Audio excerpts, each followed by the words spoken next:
Hi there, I'm Alicia Nottoman, author of the book Don't Be a Stranger.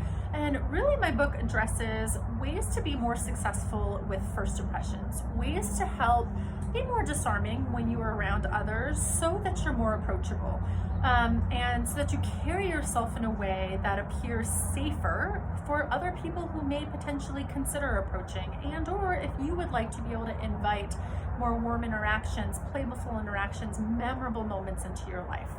So I wanted to read to you specifically out of chapter 10 today from Lead with Emotional Intelligence. And there's a section specifically on, let's go over a few specific no-nos of communication. So these are especially helpful to consider in interacting with strangers, but also good practice simply across the board with people in general. I would discourage you, first of all, from starting questions with the word why. Why do you ask? Well, starting questions with the word why can evoke defensiveness. Doing so tends to be received as a questioning of the other person or an attack, even when innocuous. Likewise, the word but can be a communication barrier. The word but tends to negate anything that came before it, even if a compliment, no matter how positive. For example, if you said it was great meeting you, but you may have no intention of saying anything negative about the meeting. Nevertheless, that initial pleasantry is diminished, even if the statement were to end, it was great meeting you, but the steak was a bit overdone. Not only are you now confused, but you are also left with a less positive impression of the connection.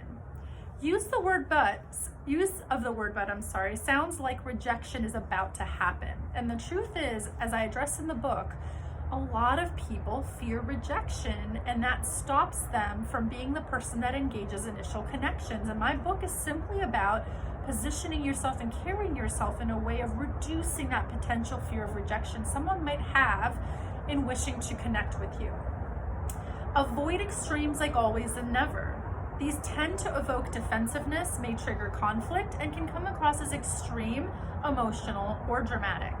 Before you know it, you're arguing about one exception to the extreme, and the underlying concern is diluted or lost altogether.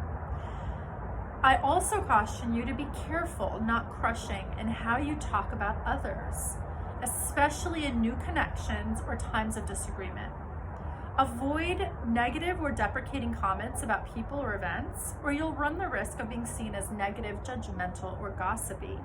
Instead, assume the best in others and keep it positive or at a minimum neutral. Emotional intimacy and trust take time to build, and it is unwise to share openly views that may be critical or controversial in initial meetings. In other words, get to know people. Doesn't mean don't have your opinions, it just means know your audience. I think this is where a lot of people get themselves in trouble with social media, because you don't know who's watching. True connection cannot exist without emotional intimacy, vulnerability, and realness. It is invaluable to extend grace in meeting new people who are different than us. It is likewise important to be slow to judge. Carnegie, 1981, wrote that we're typically not dealing with creatures of logic, but rather creatures of emotion, bristling with prejudices, judgments, and motivated by pride and vanity. If you choose your battles wisely, you'll be far more effective in winning those that matter and accepting those that don't. I recently shared a quote through Nuggets of Wisdom that I thought was really profound. It talks about that when we are in judgment, we are outside of acceptance. So if I am judging someone or something, I am not accepting them. So welcome whoever you meet to show up as their authentic selves.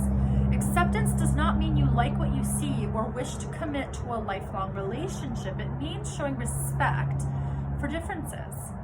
In The Velveteen Rabbit, Marjorie Bianco, 1922, brought to life nicely the point of accepting others for their authentic selves. She wrote of a conversation between the Velveteen Rabbit and the old skin horse who lived together among the toys. The horse with his brown coat, bald in patches and seams showing underneath, had lived longer than any of the other stuffed animals. He told the rabbit tales of toys becoming real through the love of children. When the rabbit asked what made someone real, the horse replied that real isn't how one is made, but rather a thing that happens over time and life, and is not to be feared or avoided. He spoke to pain and loss that accompany life, and freedom and intimacy that come with feeling accepted exactly as you are. I quote in part By the time you are real, most of your hair has been loved off. Your eyes drop out and you get loose in the joints, but those things don't matter because once you are real, you can't be ugly except to people who don't understand. Thanks for jumping on with me. Have a wonderful holiday.